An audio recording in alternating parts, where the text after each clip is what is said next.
నువ్వు 2 సంవత్సరాలు ఇంకా 20 సంవత్సరాలకు వచ్చిన అయిపోయింది ఛాన్స్. ఈ 13 సంవత్సరాలు ఇచ్చిందే నాకు చాలా. మరి ఏం చేయాలి చెప్పు? నీకంటే ఎక్కువ తప్పు చెప్పు, నువ్వే చెప్పు ఏం చేయాలి? నాది నా పిల్లల జోలికి నువ్వు రావద్దు, నా ఇల్లు నా పిల్లలు అంతే. అది నువ్వు కట్టించిన మీ అమ్మగారు ఇచ్చిన కట్నం ఇల్లు కాదు. అయితే మన ఇద్దరం కష్టపడి ఇల్లు అది మన ఇద్దరం కష్టపడి ఇల్లు అది. నువ్వు ఇంట్లోనే ఉండవు, నువ్వు ఏంటో మాకు సంబంధం. నేను ఇంట్లోనే ఉంటాను, నేను ఇంట్లోనే ఉంటా. ఇంట్లో ఉండే అప్పు తీర్పుకుంటాను నేను బయట ఉండే స్తోమత నాకు లేదు. అట్లా ఎట్లుంటా బయట ఉంటాను నేను ఇంట్లోనే ఉంటాను. బయట ఉండాలపై ఊర్లో ఉండు ఇంటికాడ మీ అమ్మగారి ఇంటికాడ మెయింటెనెన్స్ పైసలు పంపిస్తాను నేను. అట్లా ఈడు పంపి మరి మెయింటెనెన్స్ పైసలు ఈడికి ఎందుకు పంపిస్తా?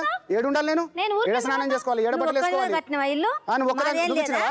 ఏళ్ళు చూపిస్తున్నావు, ఏళ్ళు చూపిస్తున్నావు, నువ్వు ఇచ్చినావు 50,000 చూపి ప్రూఫ్ చూపి. నేను బయట ఉండి అప్పులు తీర్పే స్తోమత నాకు లేదు. ఒక్క ఇల్లే నా పిల్లలకు కావాలి. నా పేరు మీద ఉంది మేడం, నా పిల్లల పేరు మీద చేసేస్తా కావాలి. అది నీ పేరు మీద ఎందుకు పెట్టినా నేను? నీ పేరు మీద ఉన్నప్పుడు ఆమె పేరు మీద నేను ఎందుకు పెట్టినా? ఆల్రెడీ నాకు ఫస్ట్ మ్యారేజ్ అయింది కదా, ఎక్కడొచ్చి వాళ్ళు గొడవ చేస్తారు అన్న భయంతో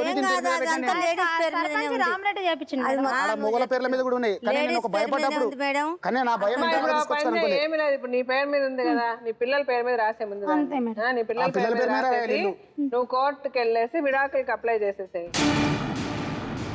నువ్వు నిన్ను పెట్టిన హింసలు అన్ని ఉన్నాయి కదా, అవన్నీ నువ్వు క్లియర్ గా నువ్వు కంప్లైంట్ ఇచ్చేసి ఆటోమేటిక్ గా అతను పిలుస్తారు. నీ ప్రకారం నీ ప్రయారిటీ ప్రకారం 6 నెలలు తిప్పినా నీకు విడాకులు వస్తాయి. నువ్వు ధైర్యంగా వెళ్ళి ఫేస్ చేయి. ఆ ఇంట్లో నువ్వు ఇప్పుడే వెళ్ళి police station police station complaint ఇచ్చేసాయి. నీ మీద ఏం జరిగినా అతనే పూచి అని ఇచ్చేసాయి. ఇచ్చేసి నువ్వు పోలీస్ స్టేషన్ లో కంప్లైంట్ ఇచ్చేయి. ఇప్పుడు రేపు అతను నిజంగా మారినట్టు నీకు ఎప్పుడన్నా అనిపిస్తే అప్పుడు ఆలోచించి అతనికి ఏమైనా సహాయం చేయగలవా అని. మారినట్టు అనిపిస్తే ఇల్లు అమ్మినా ఇప్పుడు 10 లక్షలు వస్తాయి, అర్థమవుతుందా? ఇల్లు అమ్మే పరిస్థితి లేదు. అప్పులు ఇంటికాడ ఉంటావా నువ్వు కట్టుకో, నన్ను రానియాక అనుకుంటే.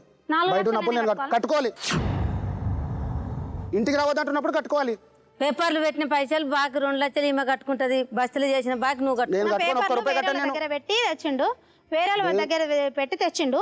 ఆయన దగ్గర చిట్టి ఉంది, ఫస్ట్ చిట్టే ఎత్తిండు, ఇది 2వ చిట్టో 3వ చిట్టో తెలియదు.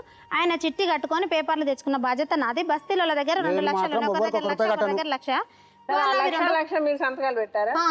ఆ లక్ష కూడా బస్తీల వాళ్ళకు వాళ్ళు ఈయన నమ్మి అని అన్నారు. ఇప్పుడు ఆ ఇల్లు అంతా వదిలేసి అతని ఇంట్లోకి రానివ్వని అట్లా అంతా కుదరదు.